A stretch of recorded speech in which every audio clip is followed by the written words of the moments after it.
Chapter 3 Migration Tales. After Dick was finally decided to relocate to the UK, he started paying attention to stories that came from the foreign land, especially from Canada, United Kingdom, and the United States of America. He started paying attention to things like, the payment and all. He loves the fact that they were paying hourly, daily, or weekly, unlike Nigeria that the payment is always monthly.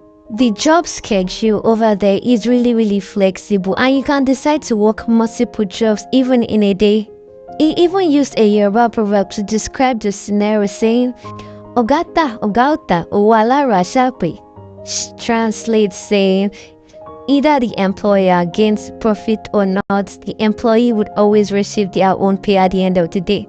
And he felt that the reason why these developed countries are growing so well is because of their payment system and the flexible working system. A friend of Big Paul who lived in the USA was telling him about how you could earn $150 or even $250 in a day depending on the nature of your job and even the location.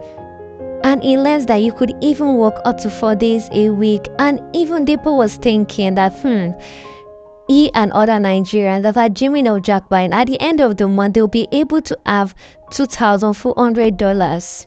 And this money was quickly multiplied by the flying dollar rates in Nigeria, 1,600 naira per dollar. That was such a huge money, but at the same time he was thinking, if you are living in the US or UK, you have to pay tax, maintenance, and pay rent and other things. Even you are earning in hard currency, you still have to spend the hard currency in their country. And at that time, the money might not be as valuable as you think it is in Nigeria.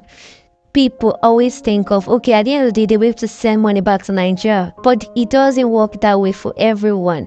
Big Paul had learned that there are people that even earn even more than that.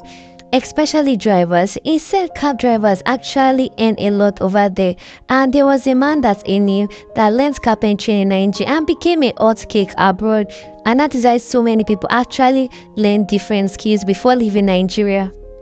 Big Paul has also gone ahead last week during the last break to go and learn tinsel. This relocation bug has actually caught up to the medical sector in Nigeria. So many nurses and doctors are leaving the country because healthcare is actually very important abroad, and they pay them so well. At this point, many graduates in Nigeria are fleeing outside the country under the pretext of doing master's degree. Some go as far as taking loan and even selling properties and everything they have in Nigeria just so they can live.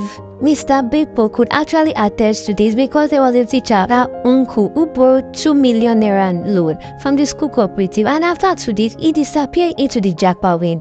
And also there was also a news of the school driver who attempted to sell the school bus. He confessed, saying he wanted to use it to sponsor his son to college abroad. Paul credited Shola, another young Nigerian in the diaspora, giving him a fresh perspective of life in UK. 6 months earlier, Shola, the home economics teacher at Stardom School, was on a sick leave when she and her husband landed in the UK. Though she had confided in Mr. Big Paul, they were a little close because he helped her when she faced sacking for setting up a crèche within the school vicinity. He led the investigation because he knew how effective she was in class. Though she was given a 3-month suspension without payment, after they saw how committed she was, they still ended up giving her a payment. While Big Paul was speaking to this teacher, Shola, she told him that each relocation is the most convenient and he does not have to go through so much ordeal to travel abroad, because she knew that health workers abroad are being paid so well. Many couples abroad are actually working together. While the husband is working, the wife goes to school. But in her own case, she is the one working while her husband pursues his master's degree. She told him another reason why this is so easy for him is that he's not even borrowing his way through, because she told him when they had to come abroad, they sold everything they had and they still had to borrow 4 million naira loan.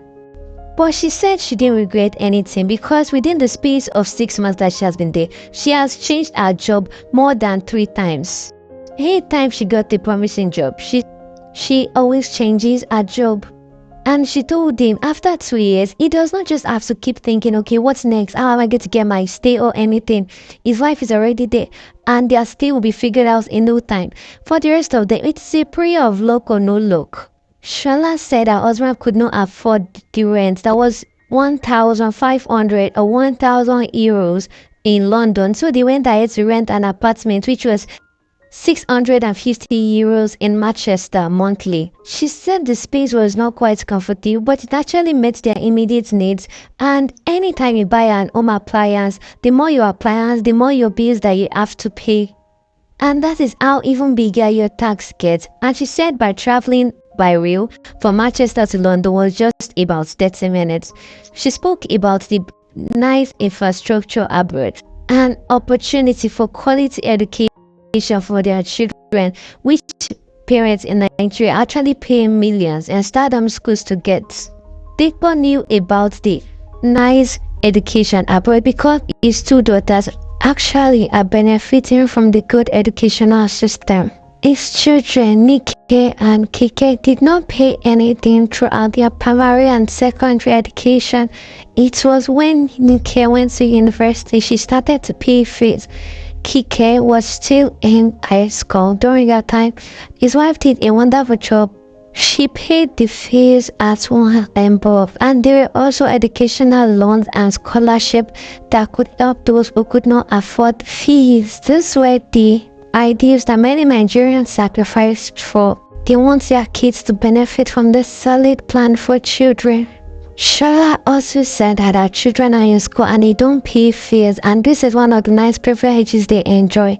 She knowing that back home in Nigeria at stardom schools, parents were charged millions for what they were enjoying for free, and people said that he knows that a good number of students at stardom schools are from well-to-do families because of the fees at schools was very expensive. There were times that parents had to withdraw their children, and even some children were withdrawn from the school during the season of recession, and even cases like death of their fathers or death of the breadwinner in the family. There was a situation in the school about a chief who had lived comfortably and always bankrolled, meaning he always supported most of the social programs in stardom. One day he slumped and died, and his 3 children could not even complete the term because their families could not pay the fees. Everyone suffers.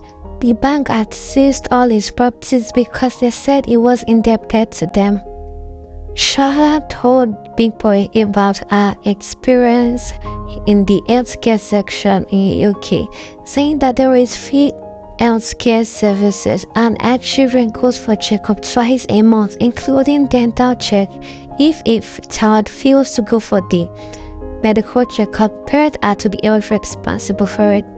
Shola's most memorable testimony was about her second daughter, Betsy, who is actually asthmatic. 3-year-old Betsy had a seizure and Shola called 911.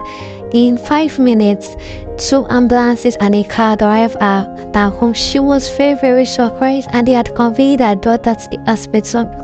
Her daughter celebrated her birthday in the hospital, and doctors and nurses showered her with gifts. Her daughter was so emotional and said she had never celebrated her birthday in her life. But this was not always a bed of roses. There were couples that actually